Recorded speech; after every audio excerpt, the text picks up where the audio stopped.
Ngayong araw nga pala guys ay andito tayo sa New Zealand o mas kilala bilang Mapanoe Lake na kung saan merong napakagandang tanawin. Kung ikaw nga hindi pa nakakapunta rito, para sa itong video na to.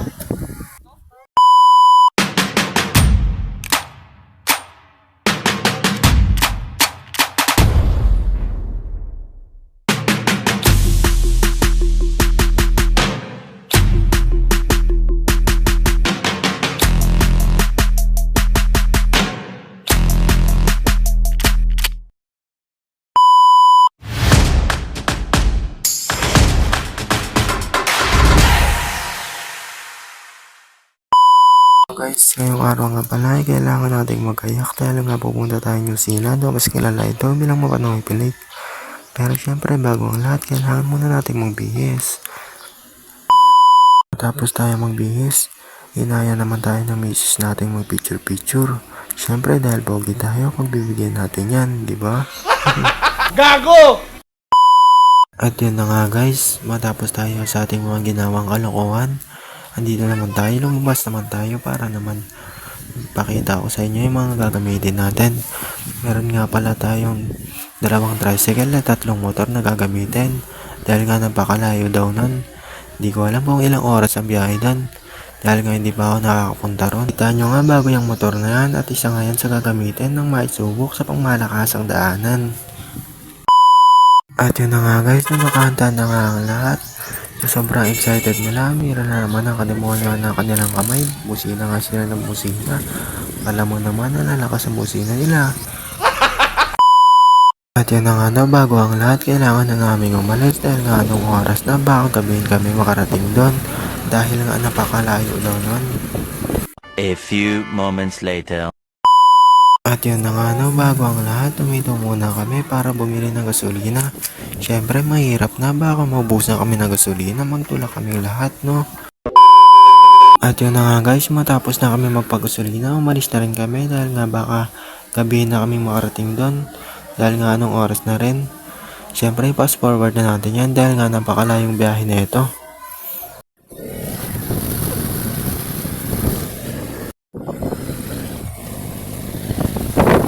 Ay, mga kasama natin guys. Tayo sa guys. Dito tayo sa mga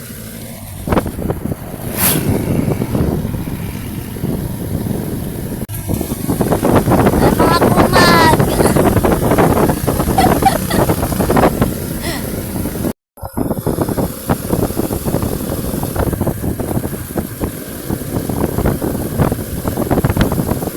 Diyan tayo dito. Labanes. Labanes na tayo guys.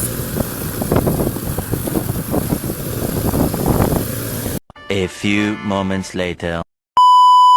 At yan na nga guys, nang makalipas nga ilang sandali, nakarating na rin kami sa kalagitnaan ng pupuntahan namin na kung saan mag-uumpisa pa lang ang pagsubok ng dadaanan namin. Dahil nga napakahirap daw ng daanan doon. I-fast forward na nga natin yan dahil nga napakalayo talaga nito.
One eternity later. At yan na nga guys, nang marating na kami sa bundok na to, tatawid naman kami sa ilog na to. Dahil nga ito na ang aming umpisa ng paghihirap para makarating sa New Zealand o mas kilala bilang Mapanuepe Lake. Dahil nga napakahirap talaga ng daan dito. Unahin mo muna sila. Pero Oh, sige. sulit naman ang pagod mo pag nakarating ka doon dahil napakaganda talaga ng tanawin. Ang dadaanan nga pala dito ay puro buhangin ng lahar. Guys. Oh. Kaya't malubak. Kaya ng tricycle. Pero motor mahihirapan na kung saan gugustuhin mo na nga lang maglakad kung ikaw nga ay pupunta rito. Dahil nga masyado talaga napakahirap. At kung ikaw nga ay pupunta rito, payo ko lang sa'yo, magdala ka na lang ng sarili mong sasakyan. Magdala ka na lang ng kalabaw at kariton para hindi ka na mahirapan. Pero kaya naman siya ng kotse guys, 4 wheels, ganyan. Pero yung tricycle, tsaka single, mahirap talaga. Dahil nga napakalubak talaga dito. Pero sulit talaga yung pagod mo pag nakarating ka doon. Sinasabi ko sa'yo.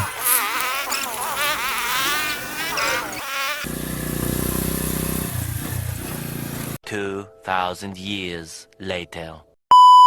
At yun na nga guys, makalipas ang ilang oras na paglalakbay namin. Nakarating na kami dito sa gitna ng desierto na kung saan napakainit talaga. At kung ikaw nga ay pupunta rito, kailangan mo talaga ng mahabang pasensya at pangunawa. Dahil bukod sa napakainit, mahirap tuntunin tong lugar na to kung hindi pa nakakapunta rito.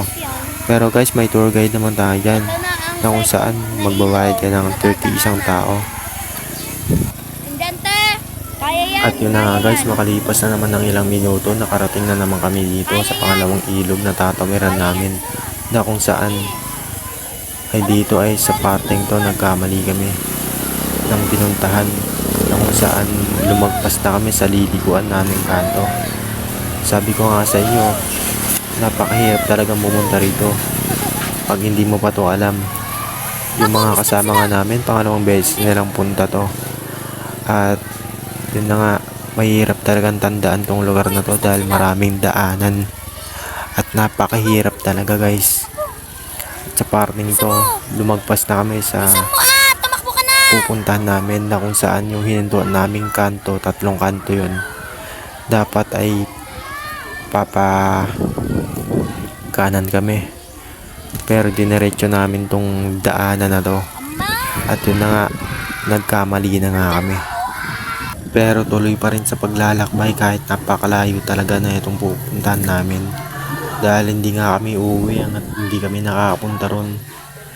Kahit tutuntunin talaga namin yung lugar na yun para makarating kami nun guys. Sa part na to guys, natunto na namin ang daanan. Pero sa kasamaang palad, itong daan na to pala ay sarado na. At nag-iba na naman ng daanan papuntang New Zealand, o mas kilala bilang Mapanuepe Lake. Buti na lang ay may nakita kaming kapatid na kulot na kung saan tinuro ang bagong daan papunta ron. At nagpatuloy na nga kami sa aming paglalakbay. Binaybay na nga namin ang daan na tinuro ng kapatid na kulot. At yun na nga guys, sa loob ng 3 oras na paglalakbay namin, mula bahay hanggang dito sa New Zealand, o mas kilala bilang Mapanuepe Lake, sa loob ng maraming pagsubok at naligaw-ligaw pa kami ng daanan. At nahirapan din kaming idaan ng aming tricycle sa lubak dahil nga talagang napakahirap talaga. Pero sabi ko nga sa inyo, sulit talaga ang biyahe dito. Sulit ang paghihirap mo pag nakarating ka dito dahil bukod sa napakandang tanawin ay malakas rin ang simoy na hangin. 2,000 years later.